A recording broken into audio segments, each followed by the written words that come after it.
नमस्कार, मैं हूं यश खुराना। स्वागत है आपका खबर फास्ट में। कोरोना को लेकर पूरे विश्व में हाहाकार मचा हुआ है। कहीं आंकड़े बढ़ रहे हैं तो कहीं आंकड़ों में कमी नजर आ रही है। सरकारें रोकथाम में लगी हुई है, लेकिन कोरोना से पार पाना इतना आसान नहीं है। हर राज्य डरा हुआ है, हर जिला सहमा हुआ है, और इन सबके बीच लोगों की निगाहें सरकार को खोजती हैं। सरसरी निगाहों से सरकार की ओर देखते हैं। इन आंखों को उम्मीद है कि सरकारें उन्हें इस महामारी से जरूर उबार लेंगी, लेकिन सरकार कितनी प्रयासरत है, कितने दावे जमीनी हकीकत पर खरे उतर रहे हैं। राज्यवार जानने और समझने का प्रयास करेंगे कि आखिर कितने प्रयास साकार हो रहे हैं जमीनी स्तर पर, जो कि बहुत महत्वपूर्ण भी है। सरकारों के सामने एक बड़ी चुनौती है कि आखिरकार कोरोना से कैसे निपटा जाए। हालांकि ये भी सच है कि लगातार राज्य सरकारें हों चाहे केंद्र सरकारें हों, इसको लेकर लगातार प्रयासरत हैं। लेकिन अगर फिलहाल अपडेट की बात कर लें तो देश में 63,000 के करीब कोरोना संक्रमित हो चुके हैं, जो लगातार ये बढ़ रहे हैं आंकड़े। अब इसको लेकर हम अपने संवाददाता से लगातार हम आपको रिपोर्ट बताएंगे और जमीनी हकीकत से रूबरू कराएंगे कि आखिर वहां की हकीकत क्या है, वहां पर कितने रेड जोन है, कितने ग्रीन जोन है। चलिए, इस वक्त हमारे साथ हमारे संवाददाता विक्रम भाटिया जुड़ चुके हैं। विक्रम भाटिया, जहन में पहला सवाल कि जहां पर आप इस वक्त मौजूद हैं वहां का भी हाल क्या है? फिलहाल ग्राउंड जीरो से रिपोर्ट क्या है? जी, अगर सिरसा की बात करें तो सिरसा में कल ही एक नया मामला आया है। यहाँ के शिवनगर कॉलोनी का रहने वाला एक व्यक्ति है जो कोरोना से जो है पॉजिटिव पाया गया है। फिलहाल स्वास्थ्य विभाग ने एहतियातन तौर पर उस जगह को जो है कंटेनमेंट जोन में तब्दील कर दिया है, तो वहीं 2 किलोमीटर का जो दायरा है उसको बफर जोन घोषित कर दिया है। सभी घरों के जो आसपास के जो रहने वाले हैं लोग, उनका जो है स्वास्थ्य की जांच की जा रही है, और बकायदा जो परिवार का सदस्य है जो पॉजिटिव पाया गया उसके परिवार के सभी सदस्यों को जो है स्वास्थ्य जांच किया जा रहा है। उसको सिरसा के नागरिक अस्पताल में यहाँ पर दाखिल किया गया है और पूरे एरिया को सील कर दिया गया है। अगर हम बात करें पिछले कुछ दिनों की, तो सिरसा में लगातार बढ़ोतरी तो देखी नहीं गई, लेकिन एक्का दुक्का करके जो है सामने आ रहे हैं। कहीं ना कहीं प्रशासन की चिंता बढ़ती नजर आ रही है। वहीं अगर शहर को खोलने की अगर बात की गई थी, तो शहर में काफी भीड़ भाड़ इलाके में देखा गया है कि काफी लोग इकट्ठा हो गए हैं और बेवजह लोग भी वहां पर घूम रहे हैं, तो प्रशासन उनको लेकर भी सख्ताई कर रहा है। अभी हाल ही में जो 2 दिन पहले सिरसा उपायुक्त ने एक निर्देश जारी किए थे कि लेफ्ट और राइट साइड की जो दुकानें खोली जाएंगी ताकि भीड़ ज्यादा ना बढ़े, उसको लेकर भी जो है प्लान बनाया गया था। लेकिन जो मामले लगातार बढ़ रहे हैं उसको लेकर जो प्रशासन काफी गंभीर नजर आ रहा है। जी विक्रम, क्या जो शराब की दुकानों को लेकर हो, चाहे दुकानें खोलने को लेकर हो, चाहे एसेंशियल जो सामान है उसको लेकर हो, जो उसको लेकर उपायुक्त ने जो दिशा निर्देश जारी किए थे, क्या उसका जमीनी स्तर पर पालन हो रहा है? दुकानदार कितना उसको पालन करवाने में साकार हो रहे हैं? जी, अगर पहले दिन अगर देखा गया था, जिस तरह निर्देश दिए गए थे कि बाजार खोलेंगे, तो उस दौरान काफी भीड़ देखी गई थी। उसके बाद जो है दोबारा से एक प्लान बनाया गया, जिसके तहत कि एक लेफ्ट और एक जो राइट साइड की जो दुकानों को खोला जाएगा। कहीं ना कहीं वो कारगर साबित हो रहा है। जहां भीड़ भाड़ वाले इलाके थे उसके अंदर अब कमी देखने को मिल रही है, लोग वहां पर ज्यादा भीड़ इकट्ठी नहीं हो रही है। अब अगर प्रशासन यही चाहता है कि आगे यूं ही चलता रहे ताकि यहाँ पे भीड़ इकट्ठी ना हो, ताकि जो है जहां भीड़ इकट्ठी होगी तो एक दूसरे के लोग जो है संपर्क में ना आए। बकायदा दुकानदारों को भी दिशा निर्देश दिए गए हैं कि आने वाले दुकान पर जो ग्राहक हैं उनके पूरी तरह से निर्देशों का पालन करें, मास्क लगा कर रखें, हैंड सैनिटाइजर अपने पास रखें ताकि इस बीमारी से बचा जा सके। वहीं उपायुक्त ने ये भी सख्त निर्देश जारी किए हैं कि कोई भी अगर दुकानदार लापरवाही बरता है तो उसके खिलाफ जो है सख्त से सख्त कार्रवाई की जाएगी। जी विक्रम, सिरसा जो इलाका है, जो शहर है, जो जिला है, वहां पर अभी कितने कंटेनमेंट जोन है, कितने रेड जोन है, कितने ग्रीन जोन है, कितने ऑरेंज जोन है? जी, जिस तरह सिरसा जिला जो है एक राजस्थान और पंजाब के बॉर्डर का इलाका है, यहाँ पर जो स्वास्थ्य विभाग है या प्रशासन की बात करें तो पहले ही काफी सतर्क नजर आ रहा था। जैसे ही कल एक नया मामला आया तो उस एरिया को, यहाँ कीर्ति नगर कॉलोनी है, वहां पर जो है कंटेनमेंट जोन उसको घोषित किया गया है। फिलहाल एक वही इलाका है जिसके अंदर ज्यादा सख्ताई की गई है। फिलहाल सभी शहर के बाजार जो है खुले हुए हैं। वही निर्देशानुसार आज संडे है, संडे को कोई भी दुकानें खुली नहीं होंगी। आज पूरा बाजार जो है बंद है। उसको लेकर अगर हम इलाकों की अगर बात करें या बॉर्डर एरिया की अगर बात करें, तो बॉर्डर एरिया के अंदर भी काफी जो है सख्ताई बढ़ाई गई है। बाहर से आने वाले वाहनों को सिरसा के अंदर एंट्री नहीं दिया जा रहा है और सिरसा से बाहर जाने वाले लोगों को भी जो है रोका जा रहा है। वहीं अगर इमरजेंसी अगर सेवाओं की अगर बात करें तो इमरजेंसी सेवाएं जो है सुचारू रूप से शुरू हैं। जी चलिए विक्रम, बहुत बहुत धन्यवाद। आपने ग्राउंड जीरो से रियलिटी आपने बताई और क्या हकीकत है जमीनी दावे को लेकर प्रशासन कितना सतर्क नजर आ रहा है, लोग कितना पालना कर रहे हैं। चलिए अब सीधा रुख कर लेते हैं हमारे संवाददाता ललित कुमार का, जो सीधा बहादुरगढ़ से जुड़े हुए हैं, आपको ग्राउंड की रियलिटी बताएंगे कि वहां पर हकीकत क्या है। ललित कुमार, वहां पर अभी क्या हाल है और वहां पर क्या स्थिति देखने को मिल रही है? जी यस, बिल्कुल। बहादुरगढ़ की बात की जाए तो बहादुरगढ़ और झज्जर जिले में अभी तक 75 कोरोना के पॉजिटिव केस मिले हैं, जिसके बाद प्रशासन ने जो सैंपल लेने का कार्य भी तेज कर दिया गया था और 3 एम्बुलेंस सेवाएं चालू की है, जो जगह जगह जाकर लोगों के सैंपल लेने का कार्य भी शुरू कर दिया गया था और वह कॉलोनी में जाकर लोगों के सैंपल ले रही है। कोई भी ऐसी घटना न हो जिससे हर रोज कोरोना का आंकड़ा बहादुरगढ़ में बढ़ रहा था, उसी पर अंकुश लगाने के लिए नगर परिषद जिला प्रशासन अलर्ट है। कोई भी व्यक्ति अगर सिगरेट की वजह से घरों से बाहर चालान भी काटे जाते हैं और उससे गिरफ्तार भी किया जाता है। वहीं पुलिस जिला प्रशासन का कहना है कि वह अपने घरों में रहें और सुरक्षित रहें, क्योंकि जिस प्रकार से कोरोना वायरस महामारी दिन प्रतिदिन बढ़ती जा रही है, उसी को देखते हुए यह कदम उठाया गया है और प्रशासन ने लोगों से अपील की कि वह अपने घरों में ही रहें और कोरोना की इस चैन को तोड़ने में कामयाब रहे। लेकिन उसके बावजूद भी जो लोग हैं घरों से बाहर निकल रहे हैं, धारा 144 और लॉकडाउन का उल्लंघन भी कर रहे हैं, उसी को लेकर प्रशासन ने अभी तक करीब 6,500 के करीब लोगों के चालान भी काटे हैं और करीब 27,000 लाख रुपए का जुर्माना भी वसूला गया है और करीब 350 FIR भी दर्ज की है, जिसमें 250 के करीब लोगों को गिरफ्तार किया है। लेकिन उसके बावजूद लोग अपने घरों से बाहर निकल रहे हैं और लॉकडाउन का उल्लंघन कर रहे हैं। इसी के साथ साथ झज्जर जिले के लिए खुशखबरी की खबर भी आई, राहत की खबर भी आई थी, क्योंकि जो 2 दिन में 11 लोग जो ठीक होकर कोरोना की जंग से जीतकर अपने घरों में वापस लौटे हैं। इसके बाद से प्रशासन में भी थोड़ा उत्साह, जो आम लोग हैं उनमें भी कुछ राहत की सांस ली है, क्योंकि जिस प्रकार से झज्जर जिले का आंकड़ा दिन प्रतिदिन बढ़ता जा रहा था, उसी को देखते हुए पिछले 2 दिन में 11 लोग PGI से डिस्चार्ज किए गए हैं, क्योंकि उनकी दोनों रिपोर्ट नेगेटिव आने के बाद उन्हें डिस्चार्ज किया गया है, जिसके बाद वह अपने घरों में आ गए हैं, जिसका कॉलोनी वासियों ने भी उनका जोरदार स्वागत किया है, क्योंकि जिस प्रकार से वह कोरोना की जंग जीत कर अपने घर लौटे हैं, कॉलोनी और स्थानीय लोगों ने भी उनके ऊपर फूल बरसाकर उनका स्वागत किया है। लेकिन जो एक बात यह सामने आ रही है, जो प्रवासी मजदूरों का रजिस्ट्रेशन करवाया, करीब 7,000 के करीब लोगों ने बहादुरगढ़ 70,000 के करीब लोगों ने अपना रजिस्ट्रेशन करवाया है। उसके कारण जो लोग हैं अपने घरों से बाहर निकल रहे हैं। सबसे पहले तो उन्होंने जो प्रवासी मजदूर अपना रजिस्ट्रेशन के लिए बाहर निकले, उसके बाद जो उनका स्वास्थ्य जांच हो, उसके बाद स्वास्थ्य की जांच करने के बाद उन्हें उनके घरों तक भेजा जाएगा। उसी दौरान जो हमने कल भी खबर दिखाई थी कि वहां पर जो नागरिक अस्पताल है, वहां पर जो प्रवासी मजदूर अपनी जांच करवाने के लिए यहाँ पहुंच रहे हैं, वहां पर जो उचित दूरी है, जो सोशल डिस्टेंस रखना या जो सामूहिक जो गैप रखना, उसको देखने को बिल्कुल भी नहीं मिला था, क्योंकि जिस प्रकार से सामूहिक डिस्टेंस से जो पालना करनी है, उसके बावजूद भी लोग इसका पालन नहीं कर रहे हैं और इसकी धज्जियां उड़ा, क्योंकि जो कोरोना वायरस को हराना है तो उसका एक ही उपाय है, हमें अपने घरों में ही रहना और एक दूसरे के संपर्क में नहीं आना। लेकिन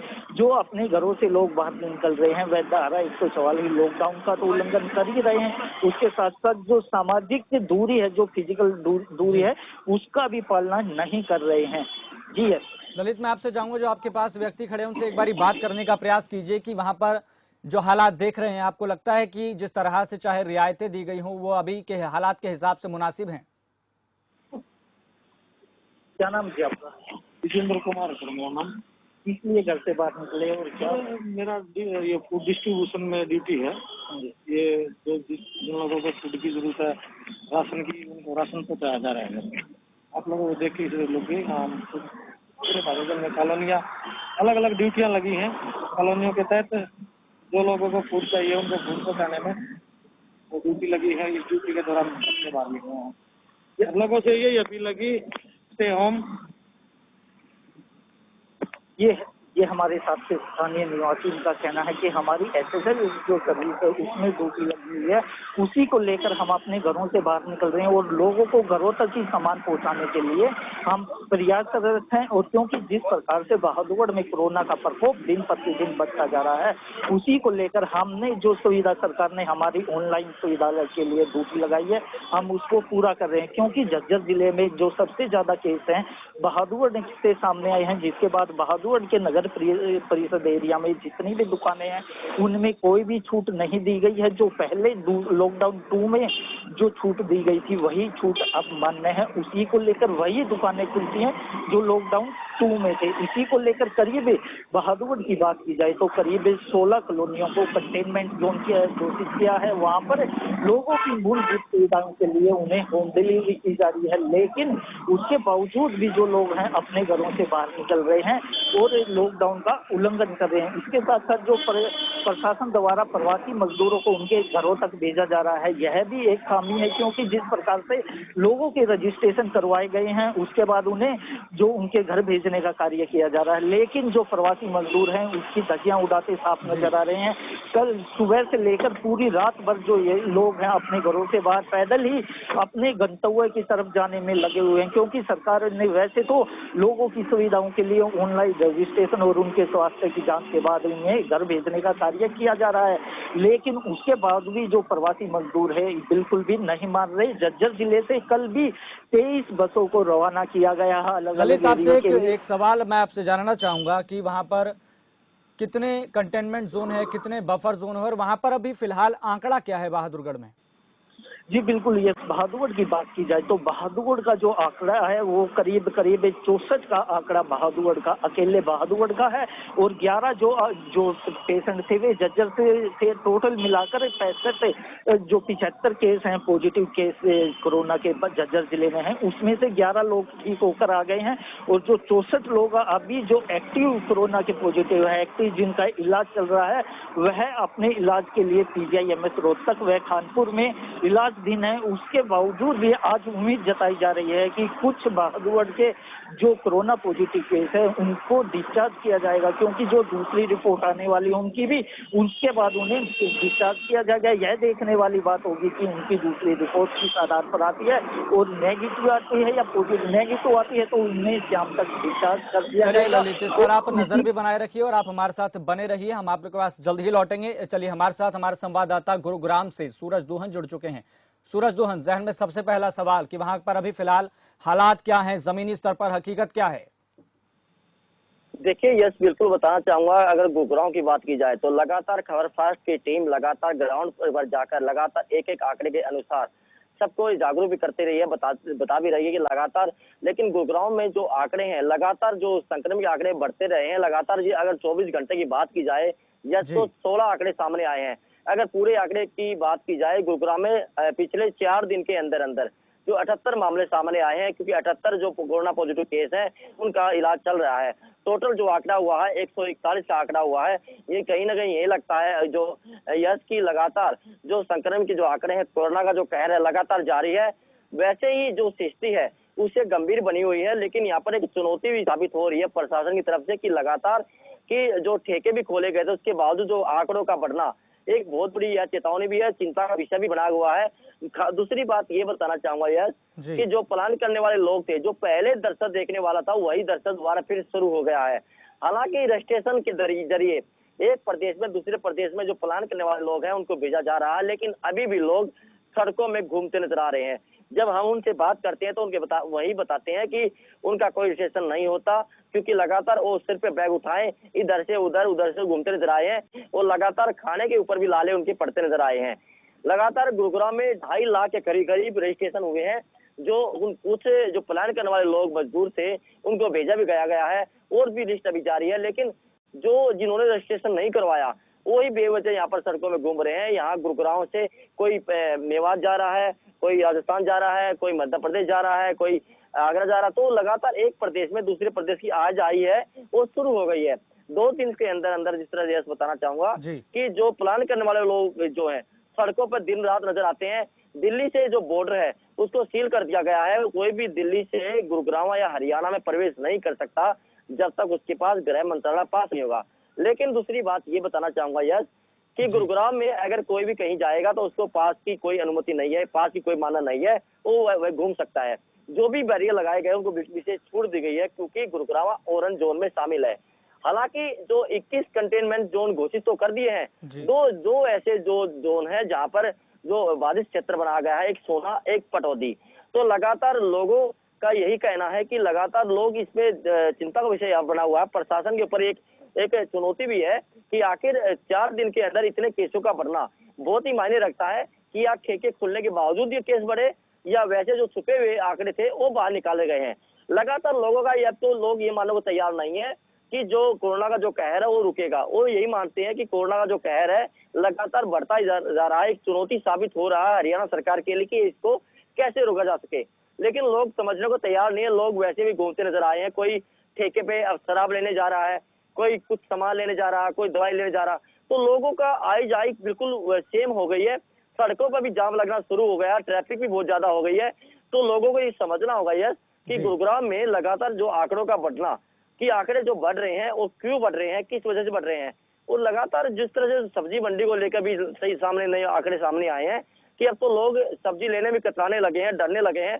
लोग बिल्कुल जो अपने घरों के जो बाहर दरवाजा उसको बंद करके अंदर बैठे रहते हैं क्योंकि उनको ये डर है कि शायद कोई कोरोना ना आ जाए।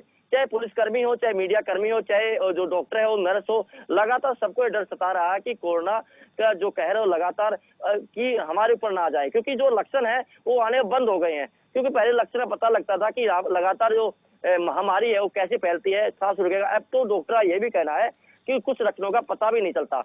लेकिन कब रुकेंगे ये तो समय बताएगा यस। लेकिन गुरुग्राम में सदर बाजार की बात की जाए उसको बिल्कुल ब्लॉक कर दिया गया है। और सोना पे हम लेके चलते हैं। सोना में 4 श्रेणियों में बांटा गया है कि आज कौन सी दुकान खोलेंगी, कल दूसरी दुकान खोलेंगी, तीसरी दुकान खोलेंगी लगातार। और सोना की जो चेयरपर्सन है विभा खटाना, उसने भी लगातार जो गरीबों के लिए और सभी को लिए जागरूक के लिए अलग अलग प्रावधान किए गए हैं। सैनिटाइजर हर वार्ड को 3 बार करवाया गया है कि लगातार जो सैनिटाइजर करवाएंगे, वार्ड को करवाएंगे तो वो सुरक्षित रहेंगे। लगातार मास्क की बात की जाए, मास्क ही बांटे गए हैं। लगातार उनकी अगर ग्लव्स की बात की जाए तो हर एक चीज के मास्क के साथ सैनिटाइजर के साथ साथ पूरी सुविधा यहाँ पर मुहैया करवाई जा रही है। यहाँ का जो प्रशासन है यस बिल्कुल अलर्ट दिख रहा है। लेकिन देखने वाली बात यह है कि यस कि इसने बावजूद इसने सक्षम होने के बावजूद जो आंकड़े हैं उनका बढ़ना, वो एक सवाल यहाँ पर खड़े होकर रहा कि आंकड़े क्यों बढ़ रहे हैं, ऐसे कम क्यों होंगे। बिल्कुल सूरज, ये बहुत बड़ा सवाल है कि लगातार जिस तरीके से आंकड़े बढ़ रहे हैं वो प्रशासन के सामने एक चिंता का विषय जरूर है। भले ये हकीकत है जमीनी स्तर की कि प्रशासन मुस्तैद है। चलिए सूरज, आप हमारे साथ बने रहिए, हम आपके पास लौटेंगे जल्द ही। हमारे साथ हमारे संवाददाता फतेहाबाद से जुड़े हुए हैं अजय मेहता। अजय मेहता, वहां पर अब स्थिति क्या है, कितने कंटेनमेंट जोन है और वहां पर लगातार जो मामले वहां पर आ रहे हैं उनकी संख्या क्या है? यश, देखिए फतेहाबाद की अगर हम बात करते हैं, फतेहाबाद में अभी जो मामले हैं वो एक्टिव मामले 6 एक्टिव मामले हैं, जिससे जो अग्रवा मेडिकल कॉलेज के अंदर इनका ट्रीटमेंट चल रहा है। यश, फतेहाबाद के अंदर अगर कंटेनमेंट जोन, बफर जोन की बात की जाए तो 2 इलाके हैं।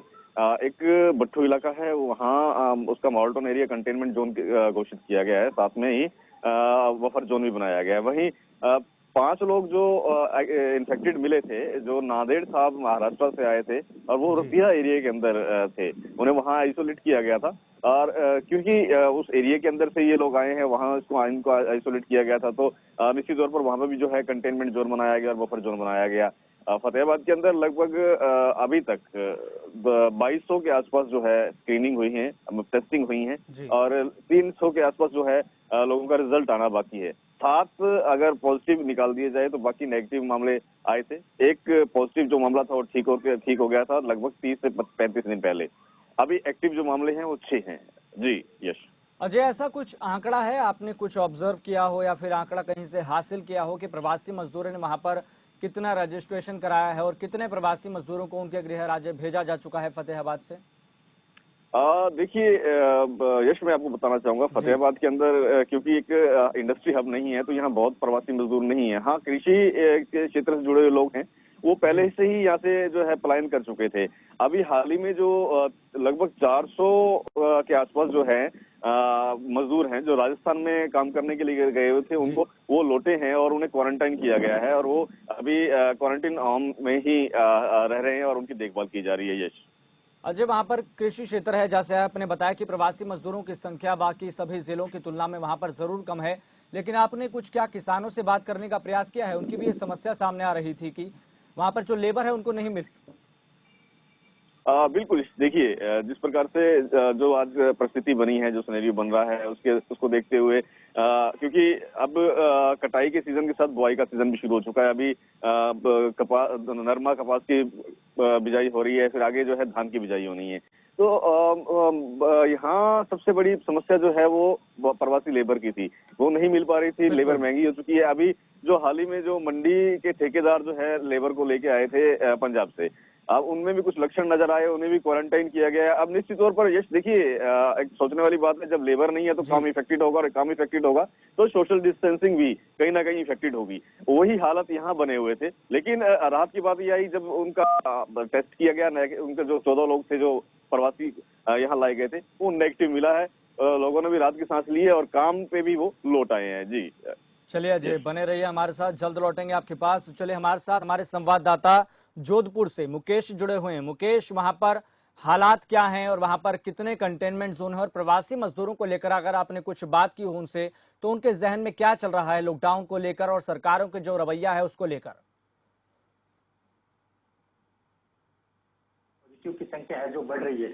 अब तक जोधपुर में 862 जो पॉजिटिव टेस्ट जो मामले आ चुके हैं उसमें से 394 लोगों को अब तक डिस्चार्ज किया जा चुका है और उन्होंने कोरोना को मात दे दी है। जो अब तक एक्टिव केस की बात करें वो 449 केसेस है जो अभी एक्टिव है और उनकी जोधपुर के अस्पतालों में जो इलाज जारी है। अब जो प्रवासी मजदूरों की बात चल रही है, जो प्रवासी मजदूर जो जोधपुर में रुके हुए हैं वो कह रहे हैं कि हमें अपने जन्म स्थान पर जाना है, जो उनको ई पास भी जारी कर रखे हैं। जो गहलोत सरकार है जो लगातार मुख्यमंत्री गहलोत प्रधानमंत्री से ट्रेनों की बात की और फिर ट्रेनें शुरू हुई, जो काफी मजदूर जो है अपने गंतव्य स्थान के लिए जा चुके हैं। अब देखने वाली बात यह रहेगी कि जो बाकी मजदूर बचे उनको कैसे भेजा जाएगा और क्या प्रक्रिया रहेगी। अगर प्रक्रिया रहेगी तो स्कैनिंग करने के बाद ही जो भेजा जाएगा।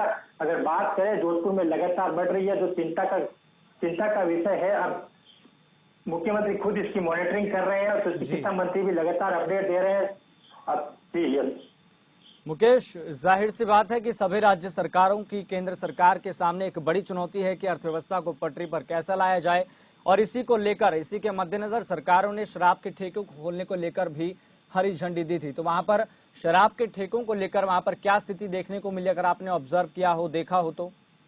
जी सर, शराब के ठेकों को लेकर जो पहले ही दिन जब जारी हुई थी लिस्ट, जब उसमें हमें काफी जोधपुर में एकदम से जो सोशल डिस्टेंसिंग की भी धज्जियां उड़ी थी, लेकिन बाद में जो है गाइडलाइन जारी करने के बाद जो पुलिस सख्ती में आई और आबकारी विभाग भी सख्ती में आया, उसके बाद जो है सोशल डिस्टेंसिंग का भी बिल्कुल ध्यान रखा गया और जो है अपने आप में एक जो नियमों अनुसार जो खरीदारी हुई शराब की दुकानों पर, जिसके बाद जो है अर्थव्यवस्था में भी थोड़ी जो है राहत मिली है। अब देखने वाली बात यह रहेगी कि आगे जो सरकार है वो किस तरह से अपने आप में अर्थव्यवस्था को लेकर किस तरह से व्यवस्था करती है, आगे की स्थिति को किस प्रकार बढ़ाती है और अर्थव्यवस्था किस तरह कायम करती है। जी मुकेश, प्रवासी मजदूरों को लेकर क्या कुछ अपडेट है? कितने जो आपके जहां पर जोधपुर में है वहां पर कितने दूसरे राज्यों से अपने यहां पर लौटे हैं, और कितने जोधपुर से जो प्रवासी मजदूर हैं वो कितने अपने गृह राज्यों में और दूसरे राज्यों में जा चुके हैं? ऐसा कुछ आंकड़ा है आपके पास?